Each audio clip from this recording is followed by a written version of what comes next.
ప్రతి 12 సంవత్సరాలకి గోదావరి పుష్కరాలు, గంగ పుష్కరాలు వస్తాయని మీకు తెలుసు. కానీ ఇది పవన్ అన్న పుష్కరాలు.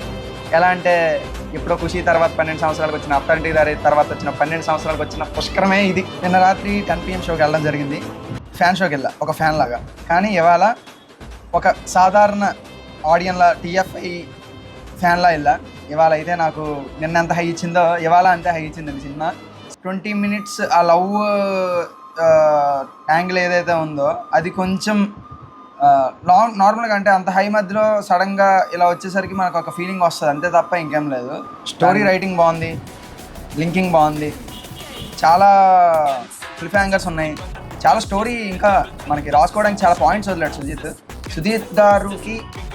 పవన్ కళ్యాణ్ ఫ్యాన్స్ అందరూ గుడి కట్టేసేలాగే ఉన్నారు. ఎందుకంటే మన పవన్ కళ్యాణ్ గారు ఇచ్చిన డేట్స్కి అంత తక్కువ డేట్లో కూడా అంత మంచి అవుట్పుట్ని పెట్టడం అనేది మామూలు విషయం కాదు. ఇంకా తమన్ బాయ్ కోసం చెప్పవసరం లేదు, ఎవడ్రా అనిరుద్ అనేలాగా ఉంది.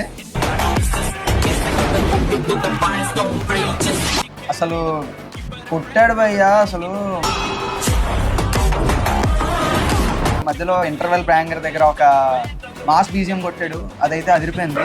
ఒక డైరెక్టర్ పర్స్పెక్టివ్లో ఏంటంటే, ఒక ఆడియన్స్ పర్స్పెక్టివ్లో కూడా సినిమాలో ఎలివేషన్ సీన్ ఉంటే సరిపోదు. మనం చాలా సినిమాలు చూసాంలేండి, ఓన్లీ ఎలివేషన్తో నడిచిపోతాయి సినిమా అంతా. But here there is a story, and స్టోరీకి తగ్గట్టు ఎలివేషన్ ఉండాలి ఎప్పుడైనా.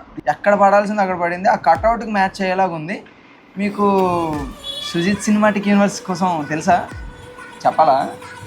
వాళ్ళే చూసుకుంటారులే, చూడండి, బాగుంటుంది. నాకు ఇమ్రాన్ హష్మీ గారి క్యారెక్టర్ డిజైనింగ్ కూడా చాలా బాగా అనిపించింది. ఎంత పవర్ఫుల్ హీరోకి తగ్గ పవర్ఫుల్ విలన్ లేకపోతే వన్ సైడ్ గేమ్ ఆడేశారు అనేసి అనేస్తారు. ఇమ్రాన్ హష్మీ గారి క్యారెక్టర్ చాలా డీప్గా, ఆ క్యారెక్టరైజేషన్ అనేది చాలా డీప్గా చేయడం జరిగింది. అదైతే నేను బాగా అబ్జర్వ్ చేశాను. ఏదో ఒక స్టార్టింగ్ ఇంట్రడక్షన్ టైంలో తప్ప తర్వాత ఎక్కడ అతను వీక్ హీరోయే స్ట్రాంగ్ అన్నట్టు ఏం లేదు. ఇద్దరికి పోటాపోటీగా చాలా బాగుంది.